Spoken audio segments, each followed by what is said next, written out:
Olá, olá, olá, olá, tudo bem? Muito boa noite. Conforme eu tinha prometido, apesar da cara de sono,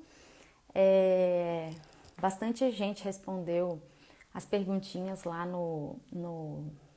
nos stories, né, que eu deixei dos casos clínicos. Então eu vim aqui para poder explicar uma coisa para vocês que eu gosto muito, que eu acho que faz toda a diferença e que eu sofro para conseguir botar na cabeça do aluno, que não é mágica, não é mágica, é olho, é percepção, é botar a sua vista para funcionar sobre detalhes não tão técnicos, mas sobre detalhes importantes que o paciente passa para você e que você deixa ali, ó, passar despercebido. O nome disso é ectoscopia, tá? E quando eu falo em ectoscopia, os meus alunos às vezes acham que isso se resume em falar que tá bag, lote, chai, e não tem nada a ver com isso, tá? Por isso que eu sempre falo, a consulta médica começa no momento que você chama o paciente na recepção. Porque quando você chama, você vê se ele está acompanhado, você vê se ele está conversando com alguém, você vê como ele anda, qual é a coordenação motora para levantar da cadeira, para andar até o consultório, como ele está vestido. Tudo isso ajuda muito, muito, muito na hora que a gente vai pensar nas nossas hipóteses. No desafio que eu postei hoje, era isso aqui, ó, vamos achar. O desafio que eu postei hoje era esse aqui. Ai, minha foto ficou em cima, mas tudo bem. Era que você tá de plantão num pronto-socorro, tá? E aí vem a funcionária lá da triagem falar: doutora, chegou aí, tem dor no peito. Olha, já mediu os sinais, mas vai ter que atender esse aí rapidão, né? Porque é ficha vermelha, dor no peito. E aí a funcionária vem e já te fala que é uma PA de 100 por 60, uma saturação de 93%, frequência cardíaca de 109, frequência respiratória de 22, temperatura de 36,6. Mas veja, ela só te deu essas informações. Falta muitas outras informações para você poder criar uma hipótese só de olhar o paciente, porque você não olhou, você não sabe se é gordo, magro, novo, velho, homem, mulher, criancinha. Tudo que a funcionária falou é que tem chegando um dor no peito. Não falou o quê? E aí eu sei que a gente já pensa dor no peito, pronto-socorro e infarto. E isso é bom de pensar, não é porque eu sou pneumo que você tem que pensar outra coisa, é verdade.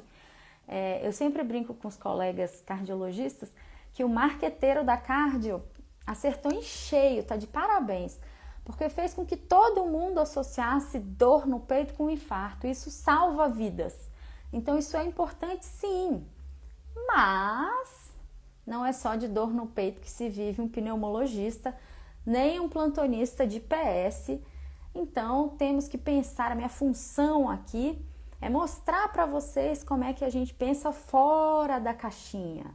Porque, ok, não vou mostrar aqui as fotos dos pacientes e eu sei que a maioria pensou em dor no peito, que tá tudo bem, mas aí vem a parte da ectoscopia, que você começa a avaliar o seu paciente quando você chama ele na recepção. No seu primeiro olhar, já é a ectoscopia, que é o que os alunos têm dificuldade de entender, de achar que é bag, lote, chai, mas não é isso que eu quero dizer. O que eu quero dizer é assim, ó, supondo que seja o mesmo paciente que a enfermeira tinha falado, que tá com dor no peito.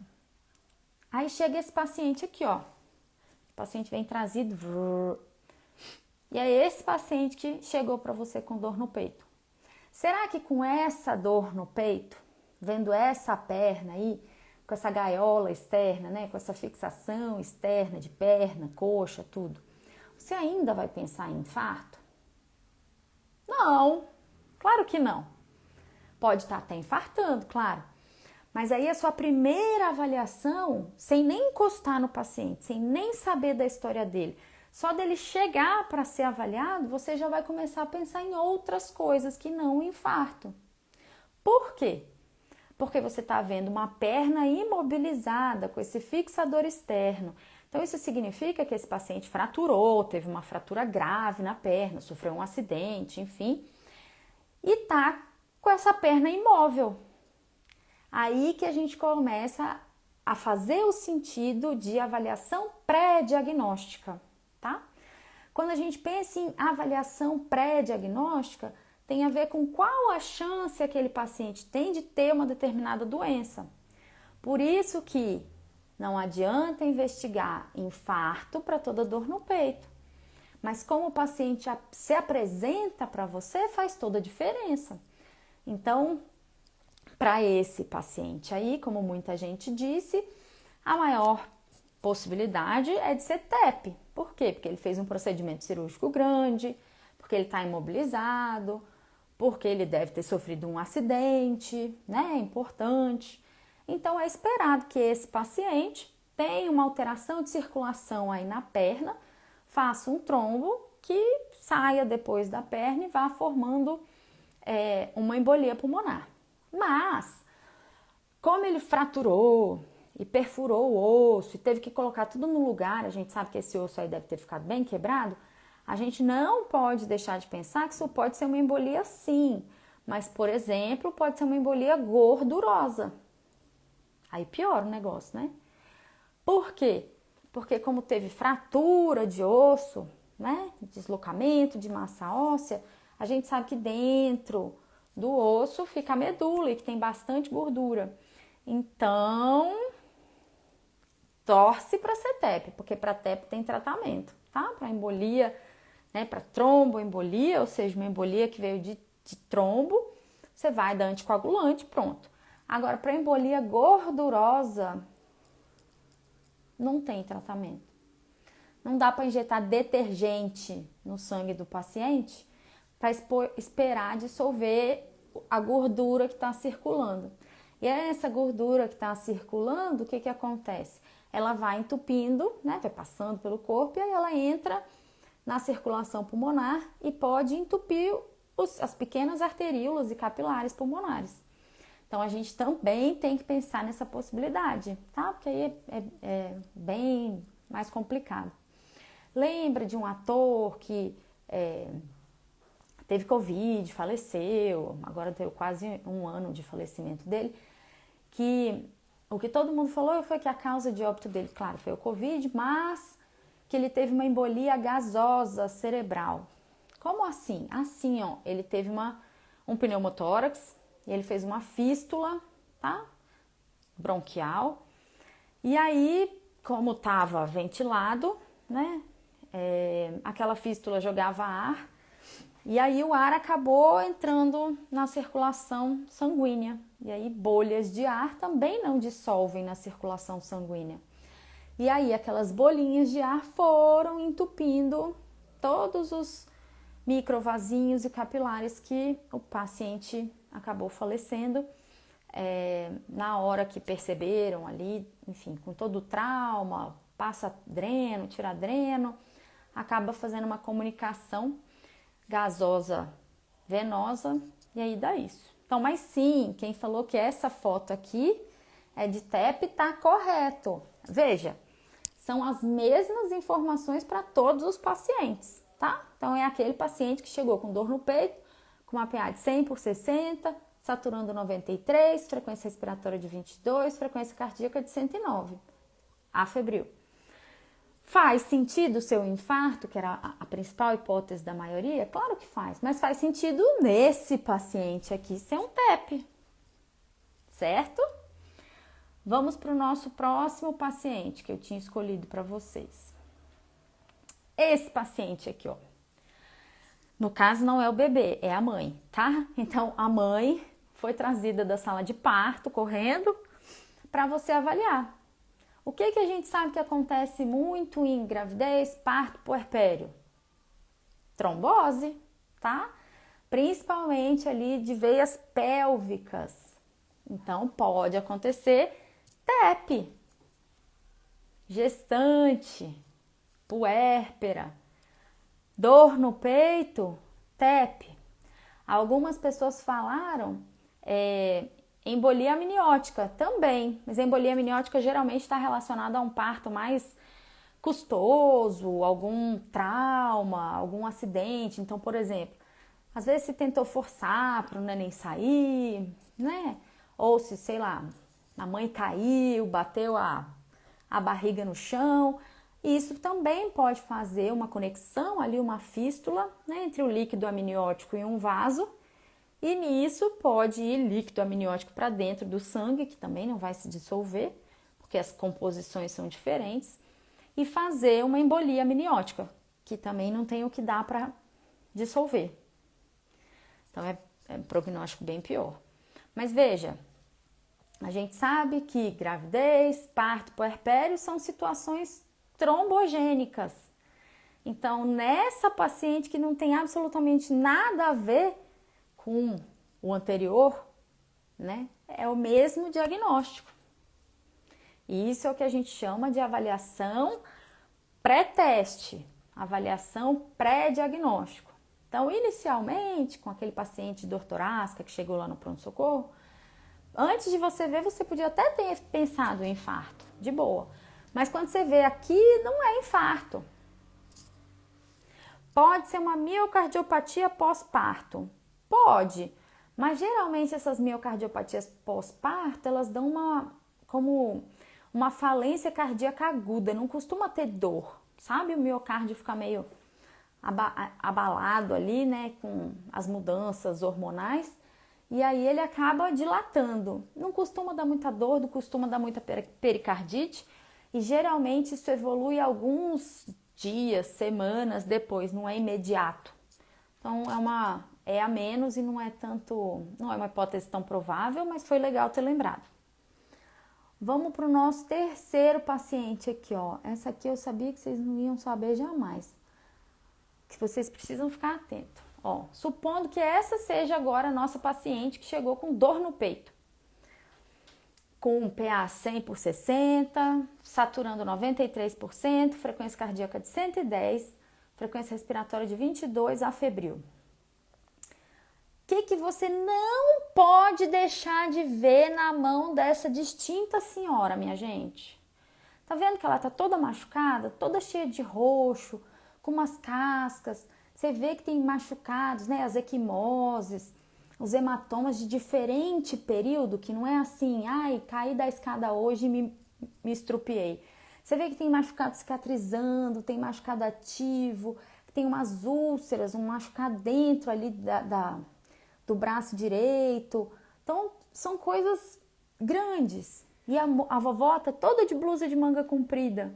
Ainda assim, você conseguiu ver o finalzinho. Isso você não pode comer bola. Isso aqui, ó, tem que pensar em trauma. Ou alguém bateu na avó, ou a avó caiu da escada e rolou a escada abaixo, ou ela esteve envolvida num acidente de carro. Mas não é normal uma pessoa ter roxo assim no corpo inteiro. Se, por exemplo, tivesse sido um acidente de carro ou ela caiu, você vai ver lesões com o mesmo padrão, com a mesma evolução temporal. Você não vai ver uma lesão, tipo um roxo que tá roxo, outro que tá mais verde, outro que tá mais amarelo, um que já tá com casca, cicatrizando, não é assim. Então, provavelmente, essa vovó aqui, ó, vou até puxar a outra fotinha, ó, provavelmente essa vovó aqui tem igual esse bracinho. Tá vendo que tem cores diferentes do roxo? Isso aqui é espancamento, é violência física, tá? Então, essa vovó que, coitadinha, chegou com dor no peito, é porque ela quebrou costela, tá? A mesma pessoa que fez esses roxos bateu no tórax dela, chutou ela. Acredite, essas coisas acontecem contra crianças, idosos, adolescentes. Então, é ruim sim, mas acontece. Então, você não pode ignorar esses casos, porque em caso de criança, você vai chamar o conselho tutelar. Em caso de idoso, você vai chamar o pessoal da assistência social para autuar a família que está sendo responsável por esses problemas, tá? Então, a dor torácica dessa vovó é porque ela foi espancada em casa, ela é espancada em casa. E ela quebrou múltiplas costelas. Se você ainda não quebrou costela, dói. Nossa, como dói? Dói bastante. Então, reparem, veja os pacientes que chegam para você, a maioria não vai chegar dizendo, eu fui espancada, eu sou espancada todo dia, me batem todo dia. Porque isso é vergonhoso, a pessoa tem vergonha de falar. Então, você tem que captar esse sinal na roupa, no braço, na mão, nos pés, para saber o que é que está acontecendo, tá? Não pode deixar isso passar, minha gente, não pode. Então, essa aqui nada a ver com TEP, tem a ver com fraturas de costela. Deixa eu escolher um outro aqui. Esse aqui eu escolhi também, olha que é bem legal. Esse digníssimo senhor aí, se ele for o seu paciente que está com dor torácica, com PA 100/60, mas o que ele tinha? Frequência cardíaca de 108, frequência respiratória de 22. Dor torácica, é esse moço aí, ó. Não tem machucados, tá? Não tá roxo. Tem alguma coisa peculiar nesse distinto senhor que você perceba que possa fazer você pensar em algum diagnóstico específico? Você olha para ele assim, será alguma coisa que tá diferente nesse moço? Sim! Olha o tamanho do braço desse senhor, minha gente. Agora olha o tamanho da mão desse senhor. Repare que se você chegar bem pertinho da foto, você vai ver que ele tem um pectus, tá? Então, esses pacientes que são síndrome de Marfan, eles podem ter pectus excavatum ou carinatus. Geralmente é excavatum, mas pode ter os dois. E o que esses pacientes com síndrome do Marfan têm mais risco de ter? Pelo crescimento que é tão grande e altera o colágeno, né? Porque fica mais esticado. Esses pacientes com Marfan, eles têm maior risco de ter dissecção de aorta. Aí pensa você que esse senhor chegou lá e fala, tô com dor no pé, taraná, taraná. Aí você nem examina o moço, só fala assim, pode mandar o AS clopidogrel, senhor, o senhor vai tomar o AS clopidogrel. Tá dissecando a aorta, malandro, você vai dar AS clopidogrel pra esse moço? Não vai, né? Prof, mas se tá com dor torácica, como é que eu vou saber que é uma dissecção de aorta? Estudando. Lá no livro diz que pacientes com dissecção de aorta, eles sentem dor aqui no meio do peito, então retroesternal, que irradia para as costas, tá? E que dói muito, tipo uma facada, não é uma dor em aperto, é uma facada que parece que tá rasgando. E tem muito essa coisa de tá doendo aqui e agora tá vindo aqui para trás, porque é a dissecção, né? A aorta vai fazendo ascendente, descendente, então é isso. Segunda coisa, para você não dar AS clopidogrel para o paciente que estiver com diferença de pulsos. Então, você palpa um pulso, o outro pulso, e tem diferença da amplitude de pulsos, ou seja, um tá normal e o outro tá reduzido, deve ser dissecção, porque, né, lá em cima, na crosta da aorta, saem os vasinhos que vai sair para tronco braquicefálico, braquial, e aí você vê os pulsos. Outra coisa que você pode ver, pode dar hipofonese de bulha, porque dependendo de onde seque a aorta, pode ir também para pericárdio. Então, o paciente pode ter hipofonese também por causa disso, tá? Então, se você acha que o seu paciente tem dor torácica, primeira coisa assim, dor torácica, ai socorro, não sei o que é. Esse moço pode ser infarto, mas pode não ser, palpa o pulso, mede a pressão, né, que também vai estar assimétrica nos braços. Ouve as bulhas. Raio-X você consegue fazer rapidão, um raio-X no leito, quando você está no pronto-socorro. Raio-X no leito você fez, tá com o mediastino alargado? dissecção de aorta, por favor, não dê o AS clopidogrel, senão você vai matar o seu paciente. Porque se ele está dissecando a aorta, pode romper e aí vai estar anticoagulado, né? Vai estar ali com antiagregante plaquetário, vai dar ruim, vai morrer sangrando. Lembrando que Marfan é uma doença genética, não tão rara assim. Existem famílias inteiras que são acometidas com Marfan, tá? Lembrem-se que as pessoas são sempre muito maiores do que elas deveriam ser. E sempre tem essa mão compridona que passa muito para baixo do quadril, tá? E a abertura do braço, assim, quando elas fazem, é aquele braço eterno, assim, que não termina nunca. Outras personalidades que supõe-se que tiveram síndrome de Marfan. Abraham Lincoln, tá? Lincoln, o que foi o presidente, que tem uma história aí que ele era caça-vampiro, aquele. Tem um jogador aparentemente de basquete que foi proibido de jogar na NBA porque ele teve um problema de olho, que é super comum com o Marfan também. O cristalino sai do lugar. E aí ele foi proibido de jogar na NBA e agora tá jogando em outro país e tá brilhando, tá? Acontece. Então, pessoa grandona, mãozão comprido, esses dedos que parecem aranhas, pensar em Marfan, ok? Teve um outro aqui que eu coloquei. Deixa eu atirar. Olha, para mostrar que não só homem tem Marfan. Às vezes, mulher tem Marfan também, tá? É mais comum em homens, mas tem mulher também. Então, a gente vê essa mulher aí, ó, bem comprida, né? Perfil super longilíneo. E com essas mãozinhas, você vê as mãos compridas, compridas, compridas. Então, sim. Tem mesmo o ator do filme do Ghost, que era aquele do trem que brigava, né? Um que era meio mal.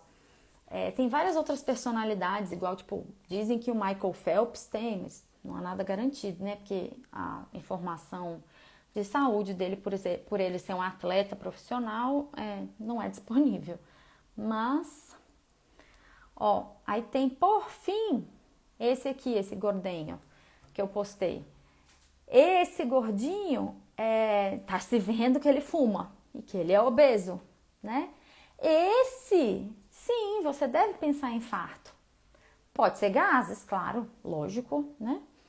Mas ele tem fatores de risco cardiovascular aumentado, né, gente? Então, olha, ele fuma, ele é obeso, tá ali na média de idade, deve ser sedentário. Isso faz entupir coronárias. Claro, pode ser gases, pode ser refluxo, mas a gente, nesse caso desse moço aí, a primeira coisa que você tem que pensar é mesmo que infartou, tá? E aí, por fim, eu quero que vocês pensem sobre isso. Que a ectoscopia é muito mais importante do que você imagina. E ela te dá muito mais informação do que às vezes o próprio paciente te dá. Então, às vezes o paciente não consegue falar direito, está meio perdido na hora de dar as informações, e a família não contribui, ou às vezes o paciente é acamado, né? Ou inventa lá umas mentiras. Por isso que a ectoscopia é fenomenal. E ela, assim, antes de você conversar e perguntar qualquer coisa, e durante todas as suas perguntas, tudo que o paciente mostra, sente, expressa, se coça, onde se coça, tudo isso faz parte da ectoscopia. Tudo! Entende que não é só bag, lote, shy. Isso não significa nada. Nada. Significa você dizer que o paciente está imobilizado, com gaiola externa de fixação para fratura de perna, que o paciente é obeso, tem um cigarro carregando no bolso, que, por exemplo, é uma puérpera, está amamentando o filho, né? E vários outros casos que a ectoscopia basicamente vai definir, vai fazer você focar assim, ó, o diagnóstico. Então, vai te direcionar muito rapidamente a ectoscopia. As perguntas, o exame, tudo isso ajuda. Mas se você não olhar o seu paciente, gente, aí não tem o que fazer. Por isso eu recomendo que a sua consulta comece sempre na sala de espera. Que você levante, chame o paciente, veja a dinâmica extra-consulta, porque às vezes a gente já vê que tem umas rusgas familiares. Vê como é que o paciente anda, ele anda bem, ele anda com apoio, ele anda de bengala, ele vem de cadeira de roda. O que ele tira, o que ele põe na hora de entrar em consulta. Isso é fundamental. Ectoscopia é fundamental. Tanto para o seu bom exame físico no pronto-socorro, quanto para o seu bom exame físico em consulta. Porque, pensa bem, às vezes a gente pega uns pacientes, e isso é muito comum, fala, eu acho que eu tô com depressão, tô com ansiedade, não consigo fazer nada direito, só choro, como, engordei 1000 quilos, tá? Ai, tô muito mal. Aí você olha pra pessoa, ela falando que tá mal, que não sai de casa, que não faz nada, que fica dias sem tomar banho.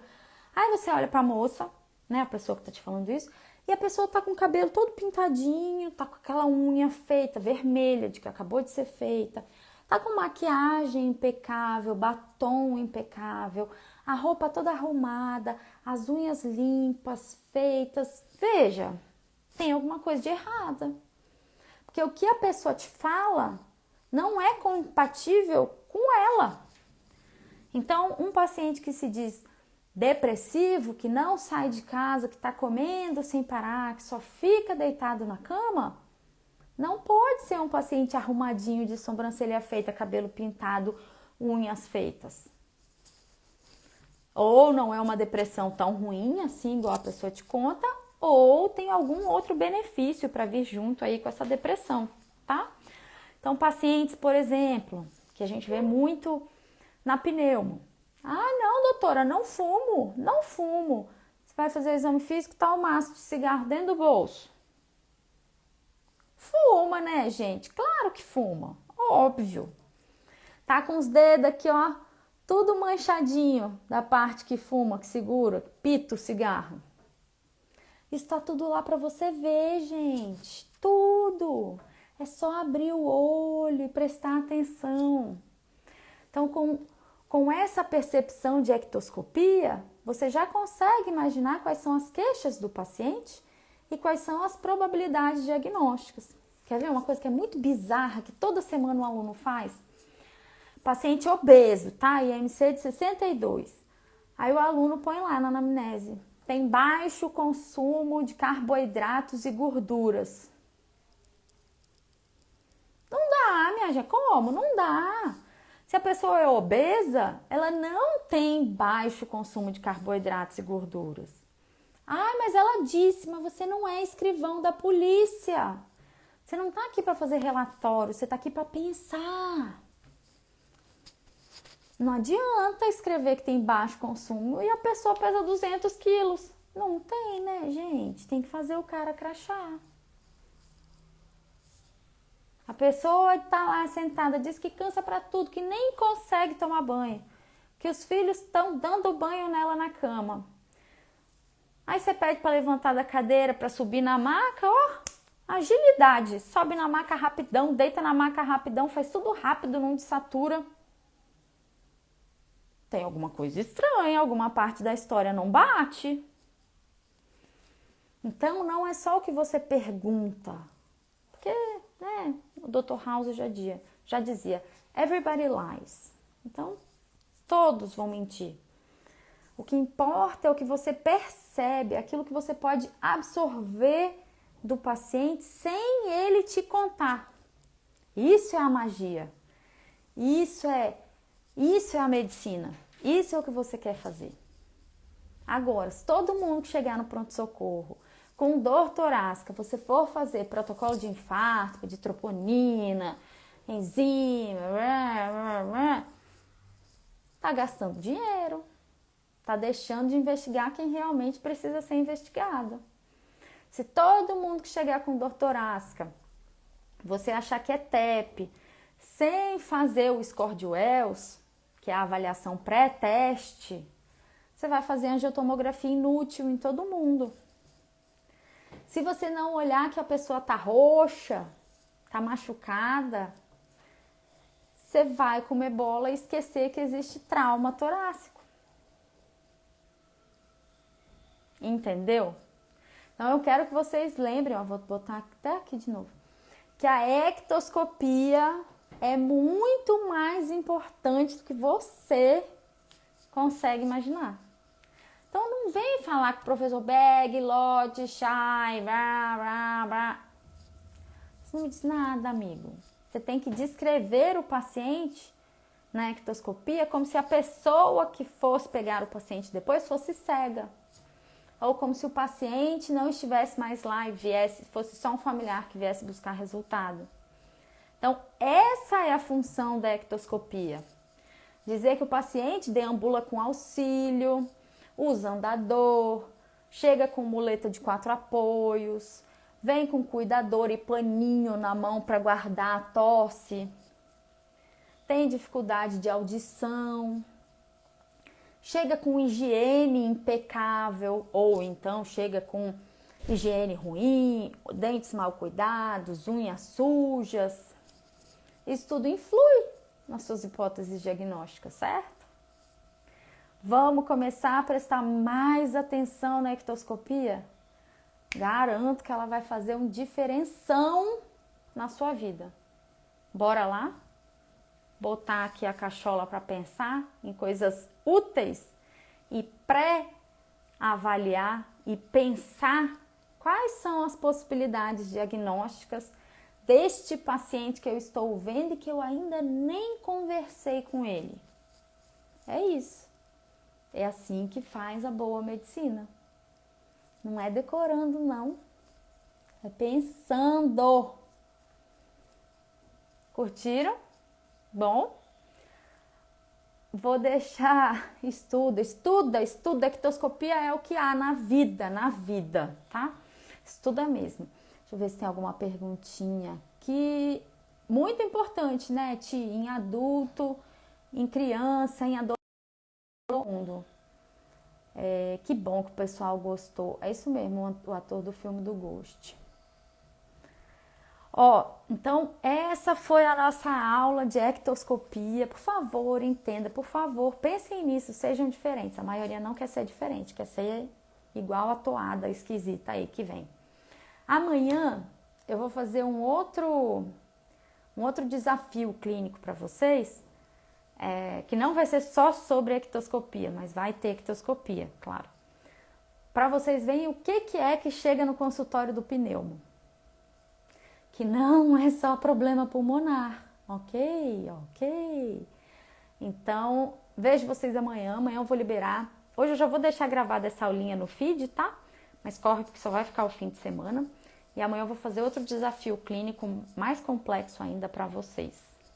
Combinados? Obrigada nessa live Corujão. Amanhã a gente se vê mais, tá? Tchau, boa noite.